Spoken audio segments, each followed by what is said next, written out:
ನಮಸ್ತೆ ಫ್ರೆಂಡ್ಸ್. ಧ್ಯಾನದಿಂದ ಜ್ಞಾನ, ಜ್ಞಾನದಿಂದ ಮುಕ್ತಿ. ಧ್ಯಾನವೆಂದರೆ ಪ್ರಾರ್ಥನೆ ಅಲ್ಲ, ಮಂತ್ರ ಜಪ ಅಲ್ಲ.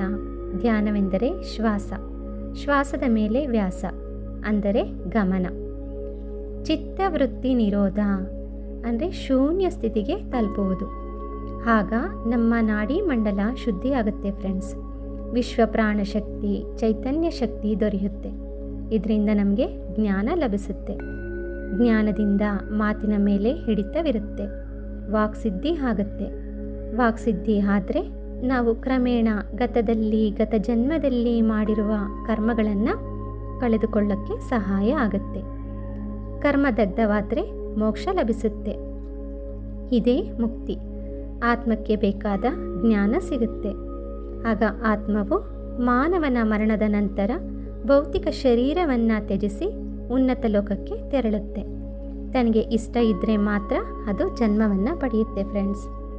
ಅಂದರೆ ಈಗ ನಾವು ಧ್ಯಾನ ಅಂದರೆ ಯಾವ ರೀತಿ ಮಾಡಬೇಕು ಅಂತ ಹೇಳಿದ್ರೆ ನೋಡಿ ಫ್ರೆಂಡ್ಸ್, ಆಗಿನ ನಮ್ಮ ಮಹಾಯೋಗಿಗಳೆಲ್ಲ ಸಂಸಾರವನ್ನು ತ್ಯಜಿಸಿ ಧ್ಯಾನಿಗಳಾಗ್ತಿದ್ರು.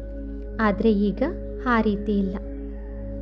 ಯಾರು ಬೇಕಾದರೂ ಎಲ್ಲಿ ಬೇಕಾದರೂ ಯಾವುದೇ ದೀಕ್ಷೆ ಇಲ್ಲದೆ, ಯಾವುದೇ ಒಂದು ನಿಯಮಗಳಿಲ್ಲದೆ ಅತಿ ಸರಳವಾದ ಪದ್ಧತಿಯಲ್ಲಿ ಧ್ಯಾನವನ್ನು ಮಾಡ್ಬೋದು. ಅದೇ ಆನಾಪಾನ ಸತಿ ಧ್ಯಾನ.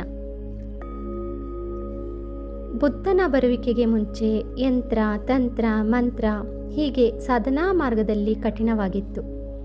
ಈ ಆನಾಪಾನ ಸತಿ ಬುದ್ಧನ ಆವಿಷ್ಕಾರ ಫ್ರೆಂಡ್ಸ್.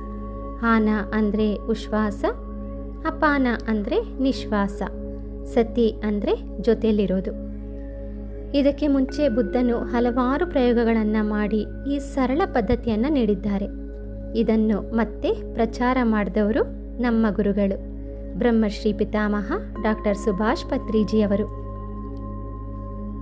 ಫ್ರೆಂಡ್ಸ್, ಈ ಧ್ಯಾನದಿಂದ ನಾವು ಅದೃಷ್ಟ ದುರಾದೃಷ್ಟ ಅಂತ ಅವಲಂಬನೆ ಆಗದೆ ನಮ್ಮ ವಿವೇಚನೆಯಿಂದ ಮುಂದೆ ಸಾಗಬಹುದು.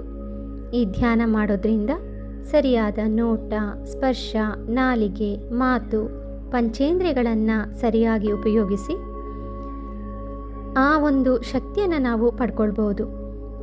ಯಾವುದು ಮಾಡಬೇಕು, ಯಾವುದು ಮಾಡಬಾರ್ದು ಅಂತ ವಿವೇಚನೆ ನಮಗೆ ಸಿಗುತ್ತೆ.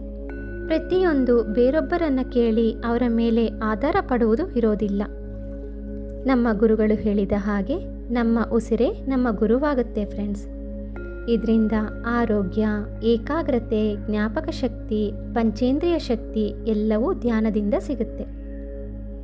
ಏಕಾಗ್ರತೆ ಎಂದಿರಬೇಕು ಅಂತ ತಿಳ್ಕೊಂಡ್ರೆ ಧ್ಯಾನದಿಂದ ಮಾತ್ರ ಅದು ಸಾಧ್ಯ ಆಗುತ್ತೆ ಫ್ರೆಂಡ್ಸ್. Thank you friends.